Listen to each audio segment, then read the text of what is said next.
Quand on dit Boga Sako Gervais, on pense tout de suite défenseur de Laurent Gbagbo. Et Laurent Gbagbo revient au pays après la longue expérience judiciaire qu'il a connue, à La Haye notamment. Vous dites, à son retour, le retour du président Laurent Gbagbo, pour nous, c'était le summum de l'espoir. J'étais convaincu que rentrer au pays, le président Gbagbo nous aiderait à réconcilier toute la Côte d'Ivoire, tous les Ivoiriens, et permettre au pays de regarder l'avenir. Hélas, le 17 juin 2021, précisément à 16h25, lorsque son avion a atterri, nos espoirs se sont envolés. Qu'est-ce qui s'est passé entre-temps pour que vous, défenseur du président Laurent Gbagbo, vous vous retrouviez à faire une telle sortie? D'abord, l'exil nous a coûté 10 ans.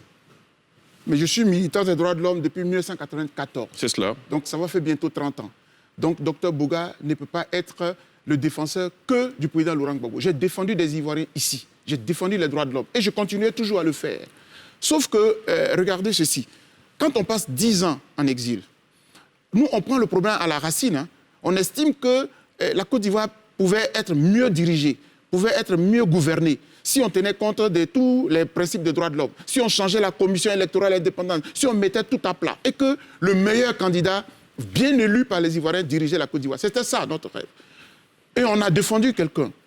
Et moi, j'estime que quand on arrive au pays, il avait maintenant la position de voir, par exemple, avec le président Henri Konan Bédié, qui est de l'opposition, comme lui, et puis ensemble, ils allaient se concerter, rencontrer le chef de l'État pour dire, bon, on s'est battu, maintenant ça suffit, mettons en place les canevas pour qu'on aille de l'avant.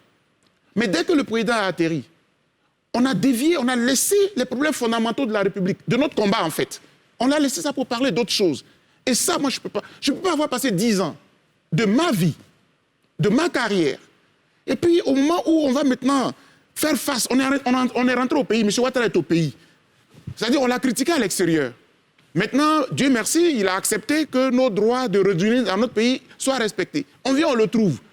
Maintenant, il faut lui parler pour dire, bon, il y a des prisonniers. Est-ce qu'on ne peut pas tourner la page pour aller de l'avant? Non. Depuis pratiquement 3 mois, 4 mois, on est dans d'autres guéguerres. Des guéguerres internes à son parti politique, à sa famille et tout ça. Moi, je ne suis pas... Non. Vous êtes déçu? Oui, profondément, je suis déçu. Ça, je le dis parce que je pensais mieux. Regardez, vous pensiez à quoi, notamment? Je pensais au retour de tous les exilés. Par exemple, aujourd'hui, M. Charles Blé Goudé est encore hors de la Côte d'Ivoire. Je ne sais pas pourquoi. Les deux ont comparu. Les deux ont été acquittés.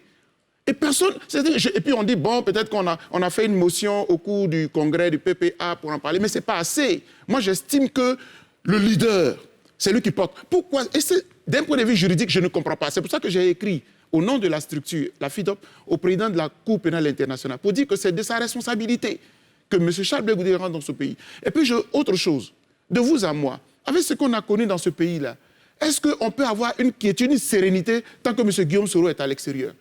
C'est-à-dire, les leaders, là, avant qu'ils ne partent, le pays que vous faites nous a laissé là, ils doivent au moins nous le rendre pour les générations à venir. C'est ça, les problèmes de fond. Parce que nous, on va se battre la cherté de la vie. Un matin, quand ils sont candidats, tout est à plat. Vous savez, la dernière élection de 2020, ce qu'on a connu, près d'une centaine ou une 200 de morts encore. Et 2025, c'est pour ça que la société civile, aujourd'hui, là, nous décidons de nous impliquer à notre façon. Là, aujourd'hui, il y a ma consoeur Pichéric Balé qui a fait une activité, etc. Moi, on était à Yamoussoukro à soutenir. Parce qu'on veut, cette fois-ci, s'impliquer pour que ce pays recouvre une paix sereine. Laurent